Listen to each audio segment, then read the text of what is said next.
Ladies and gentlemen, welcome to episode 9 of my Football Manager 24 save with Bradford City. If you do go on to enjoy today's video, please make sure to drop a like on there for me. If you could try and hit 30 likes on today's episode, that would be massively appreciated. Subscribe if you're new as well. We're now on the road to 2,000 subscribers, so please make sure you are subscribed. If you haven't already, with that post notification bell on, it's free to do so, and it does massively help out. Get your thoughts in as well down in the comment section down below. Now obviously we had the playoff semi-final heartbreak in the last episode. We've had the big summer rebuild as we expected. 27 pieces of transfer business have been completed, 14 signings, 13 departures, some loan, a lot permanent as well. But make sure to drop a like on there for me, subscribe if you are new as well, and let's get into it. We will firstly start out then with the departures, as striker Tyler Smith has joined Oldham Athletic on loan for the remainder of the campaign. They're actually paying all £3,000 per week of his wages, and they also have an optional future fee of £45,000.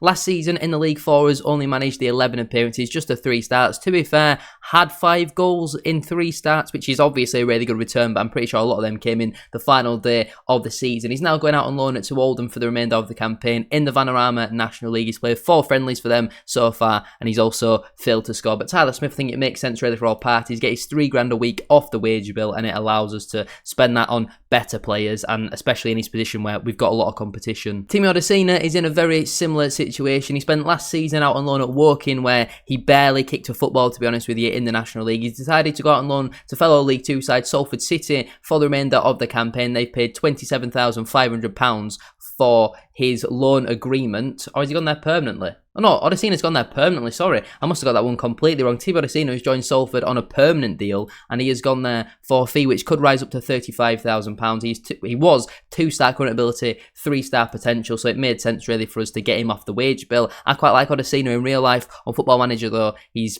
just not really very good, to be honest with you. We need better players than him if we want to get promoted, so he's joined Salford City on a permanent deal. Adam Wilson has once again left the club on loan, and again has joined a National League side, this time at Swindon Town, who were relegated last season. Last year in the National League didn't do too bad. We've filed 11 goal contributions in 33 starts in the league for File, which is a pretty solid return. Failed to make a single appearance for us last season, but he's gone back out on loan to England's first non-league step, and they're paying all of his wages. He's here until the end of next season, so he's here for a long time. It is only £1,000 per week, but he needs to have a really good season this year with Swindon. He needs to be pushing 20 goal contributions if he wants any chance of making it out of Bradford City, and he also kind of wants to hope that we stay down. But Adam Wilson, he's gone out on loan for the remainder of this campaign. We triggered the option to extend Noah Wadsworth's contract by a further season, just to see how he develops over the next year or so, because young players can just suddenly have a really good spike, and he's joined Warrington on loan for the remainder of the campaign. They're paying all of his wages and a little bit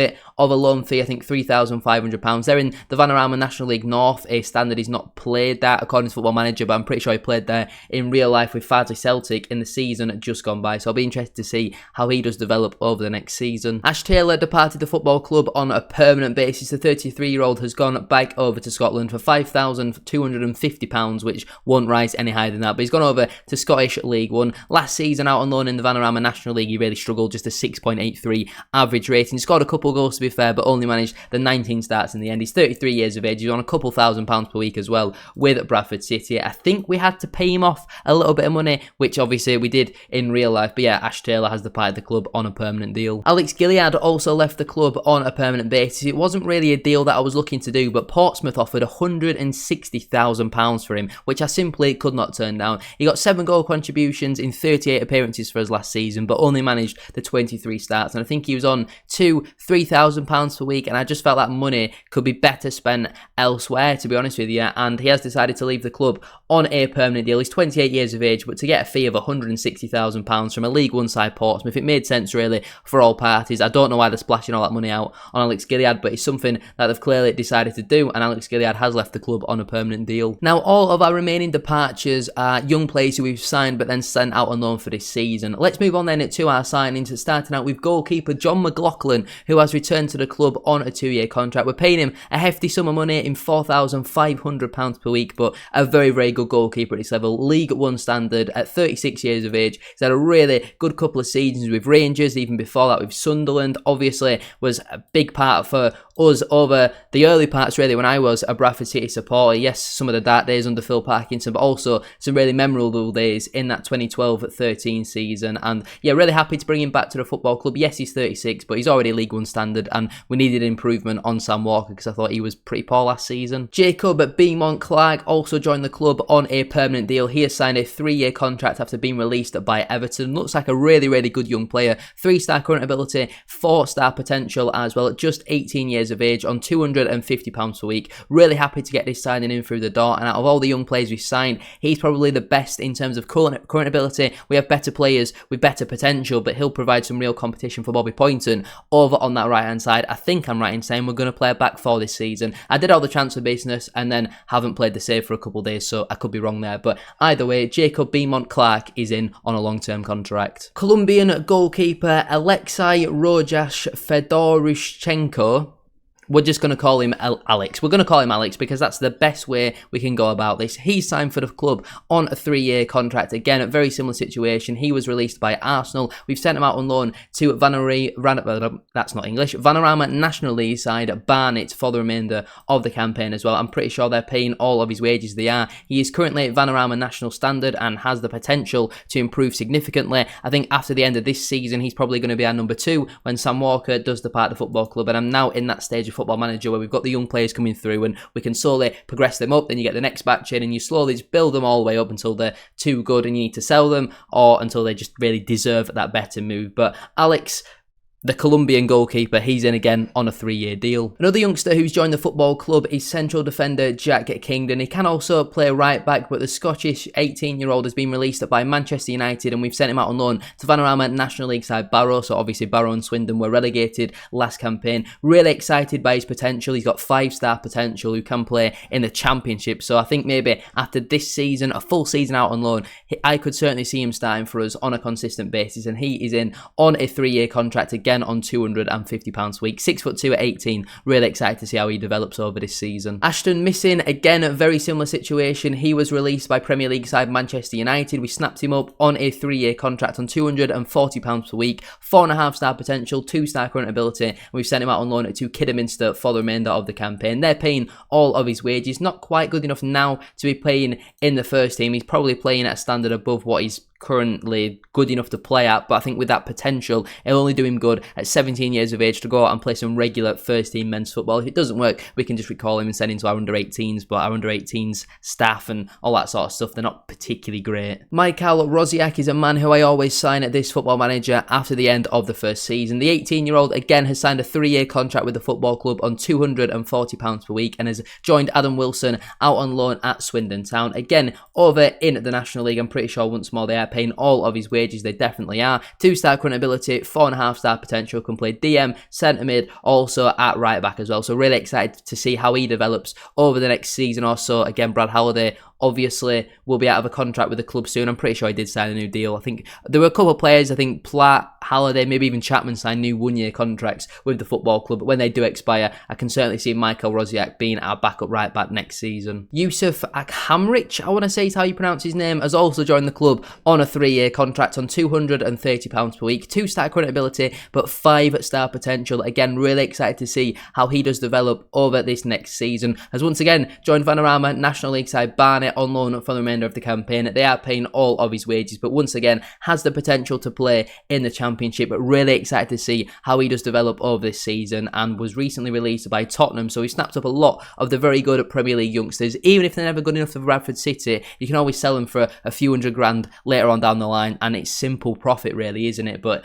Yusuf is in on a long-term contract. I promise there are some senior signings to go along with John McLaughlin, but Ismail Kabir, again, another young player who signed a long-term contract with the football club at 3-year deal agreed on £240 a week. He hasn't gone out on loan. I certainly see him in my first team plans for this season. 2.5-star current ability, 5-star potential. I think whatever happens for us this season, obviously the aim is to get promoted, but it might do a lot of these players the world of good to get a full year of senior football under their belt, and then we massively go again next season. Obviously my aim is to get promoted this season, but if it doesn't, we've got a lot of exciting young talent coming through. 2.5-star current ability, Championship at 5-star potential. Again, recently released by Arsenal. I'm really happy to pick him up on a free transfer, and I think he could be a really, really good piece of business for the football club. And the youngsters don't stop there, as Jack Morehouse joined the club again on a 3-year deal, £250 a week, can play central midfield or attacking midfield, but slightly better as a central midfielder. 2.5-star current ability, 4.5-star potential. The Irishman has come in after being released by Manchester United, and like I say, hasn't gone out on loan at this moment in time. He is certainly considered for our first game of the season, but he has picked up a little bit of an injury, so might not actually be available for that one. But Jack Morehouse is in again on a long-term contract. I hope you didn't think the youngsters stopped there, because Caden Rodney has again joined the football club on a 3-year deal. He's on a little bit more money than the other ones. He's on £850 a week, but that's because he's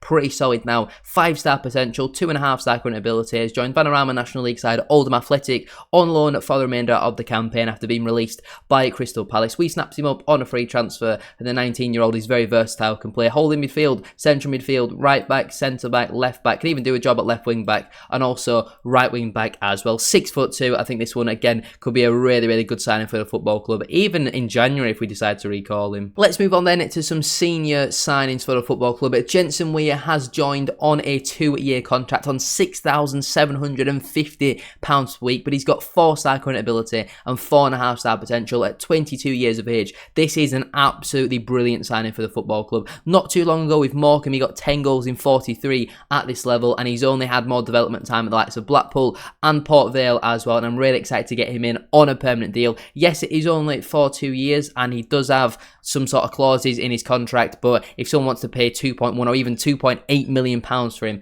I have no real complaints with that. And again, yes, it's a lot of money, but certainly worth it in my opinion. Absolutely brilliant signing. Greek central defender Stefanos Evangeloulou. I'm probably just going to call him Evan, to be honest with you. The Greek central defender has again signed a 2-year contract with the football club on £5,750 a week. I thought it would be a little bit better than what he was when I offered the contract. I kind of rushed into it a little bit because I felt we needed some more competition in them positions, but he's been all over the place. He played in Greece, Poland, Moldova, Croatia, and also Hungary most recently as well. Again, he's in on a 2-year deal. He's a League One standard centre-half, and I felt like it made sense really for all parties to get him in. 26 years of age, so he's at a pretty solid age range as well. Winger Jack Diamond has signed a 3-year contract for the football club on only £2,000 per week. Obviously hasn't played much football recently because of off-the-field issues, but did okay at Carlisle last season in League One. 3 goals in 18 appearances for him. It's not horrible considering how poor Carlisle were, but 3.5-star current ability, 4-star potential, just 24 years of age. I think a really exciting young player for us, who has certainly got the quality now and a big improvement on the likes of Harry Chapman, Jake Young, for example. And the final signing, at least for now then, is left back, left wing back, left midfielder, left winger, holding midfielder, central midfielder, attacking midfielder,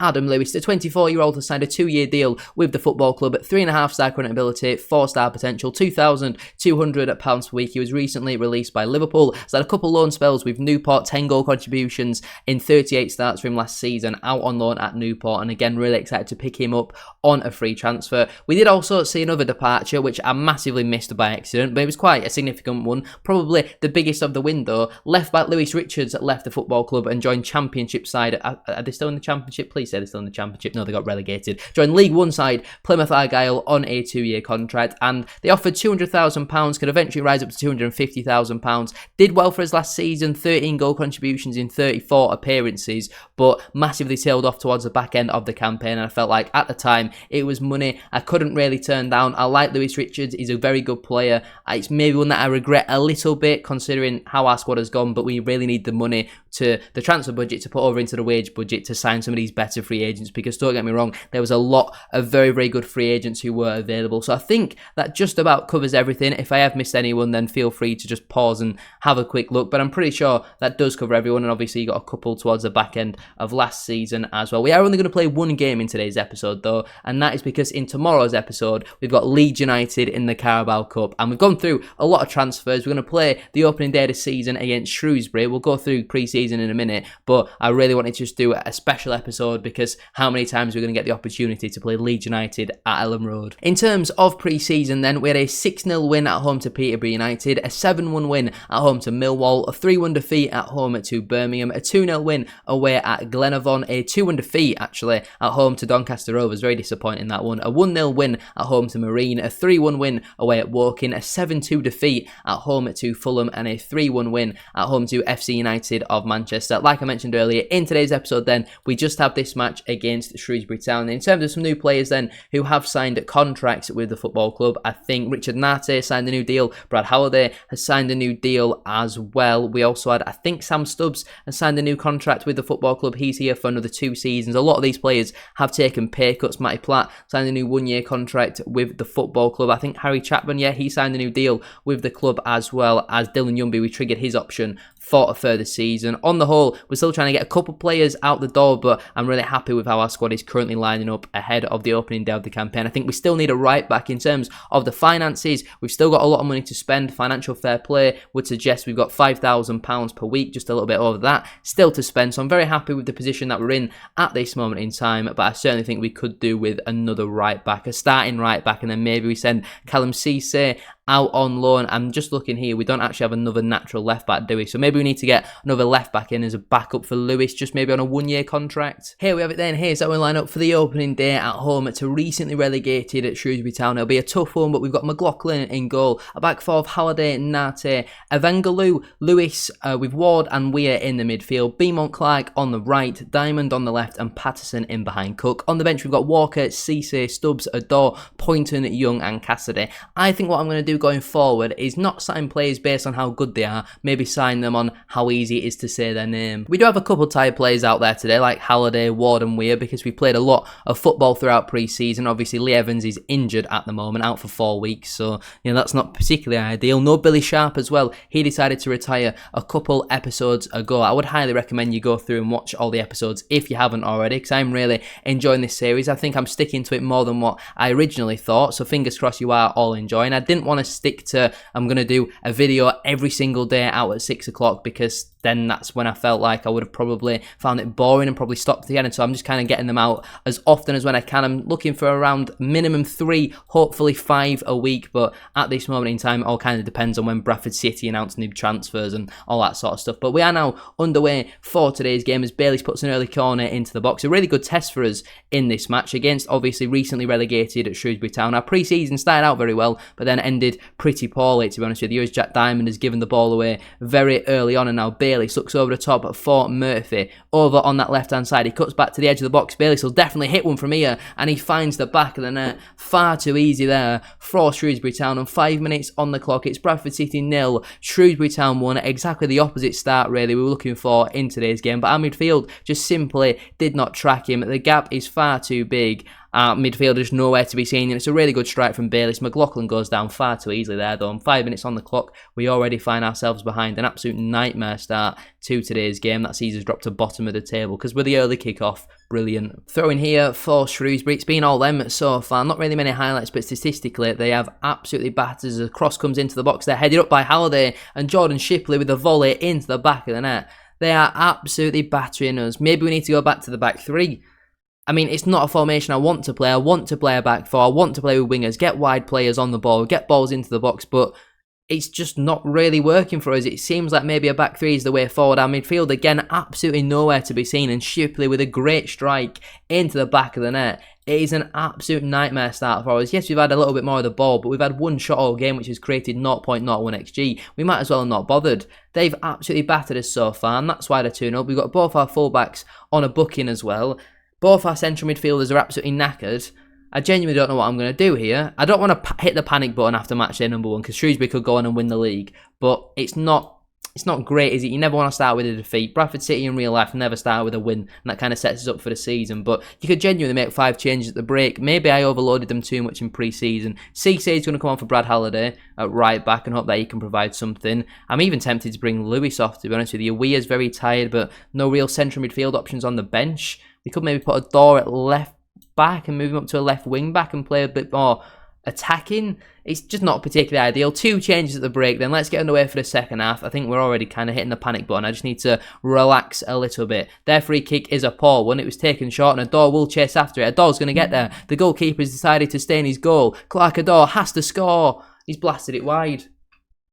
That is a horrible finish. That is absolutely hopeless. We needed that to go in to get back into the game. And it's not even like the keeper's pulled off a good save. He's just blasted it 2 miles wide of the goal. Absolutely terrible finish. Approaching the hour mark on the clock, I'm now going to look to make some more substitutions. We're also going to stick it on attacking as well. What? No, definitely do use the match plan. Ignore that. Definitely didn't mean to click that. Let's move on.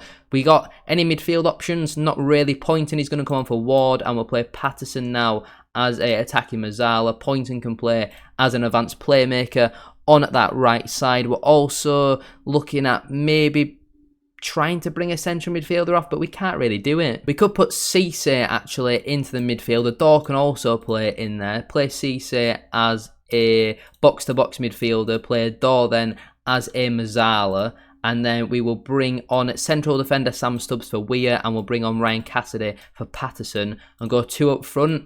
I mean, it's a very interesting 3-2-5, but it might work. It might not, but we're now going to play half an hour with no substitutes left. This game has been terrible so far. Let's hope these substitutions can have an impact. But it does mean we're defending man for man at the back, which could be a little bit of a problem. Murphy now gets the ball into the box towards the back post, and it's 3. It didn't take long, did it? What, about 3 minutes since the subs have come on, and Shrewsbury have scored again. This is, yeah, maybe just come back tomorrow when we're playing Leeds. I mean, it doesn't really get any easier, does it? Leeds United away at Ellen Road in a big derby. You want to be going into that one with a little bit of form. We're getting battered at home here. We don't know what formation we're going to play. I don't know what my best team is. We've got probably his best team out on loan somewhere in the National League.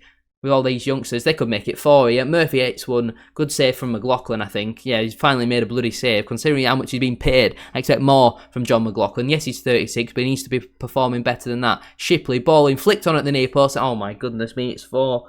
Goodness me. If we carry on like this, I'm going to be sacked by September. I'm going to be sacked before Mark Hughes got sacked. This is absolutely hopeless. 67 minutes on the clock. It's Bradford City 0, Shrewsbury Town 4. I mean, what is the point on the man at the back post there? Who's that? Jack Diamond throwing his arms around moaning. That's your bloody post, man. He's on a 5.9. It could be 5 here. Bayliss could get a hat-trick. Good tackle from Stubbs, but it's straight back to Mata. He shoots. It's gone just wide. Who would have possibly seen this one coming? You also got to think that maybe if a draw would have scored that chance at 2-0, it'd have been a completely different game. Failed to do so, and now look at the position that we're in. Evangelou on the ball. I'm going to give him 7 different names every single episode, to be honest with you. Unless some Greek person knows how to pronounce it, please correct me in the comment section down below. But Sam Stubbs finds Richard Nate. Can we at least get a consolation goal maybe? Sends the ball long. Feeney underneath it, only as far as Jack Diamond. He will cut in. A little bit of space for him. He's given the ball away. Jack Diamond has been terrible today. Cisse now. Out wide into Beaumont Clark. Can he have a bit of magic? Ball in. It's headed in. Is it onside? Please be onside. It's not. Could anything else go against us today? It was really nice play there from the young winger. Gets the ball into the box. It's a good finish, to be fair, from Cassidy, but unfortunately, the goal is not going to count. I was going to say the ball's not going to count, but the ball did definitely go in the net. It's just not going to count. It's not going to be a legal goal, unfortunately. So many players massively underperforming today. We've been battered at home. If Shrewsbury end up finishing like mid-table or something, I dread to think where we are going to end up finishing, because we've just been beaten 4-0 at home on the opening day after making 14 new signings. It doesn't really bode well for the new season. I'm going to put it down to the fact that in pre-season we had a lot of trialists and they're still getting to know each other. I'm just trying to, find any slight positive out of that game. Between being 4-0 at home, just kind of got to apologise to the fans, really, haven't I? After all the fixtures have come, and then we do sit bottom of the table after match week 1, and I'm going to leave it there then for today's video. If you have enjoyed, please make sure to drop a like on there for me. If you could try and hit 30 likes, as I said at the start of today's episode, that would be massively appreciated. Subscribe if you're new as well. We're now on the road to 2,000 subscribers, so please make sure you are subscribed. If you haven't already, with that post notification bell on, it's free to do so, and it does massively help out. Get your thoughts in as well down in the comment section down below on all my new signings and all the departures as well. 27 pieces of transfer business, including 14 new signings. Thank you all very much for watching. Have a great rest of your day, and I'll see you very soon for another one. Peace.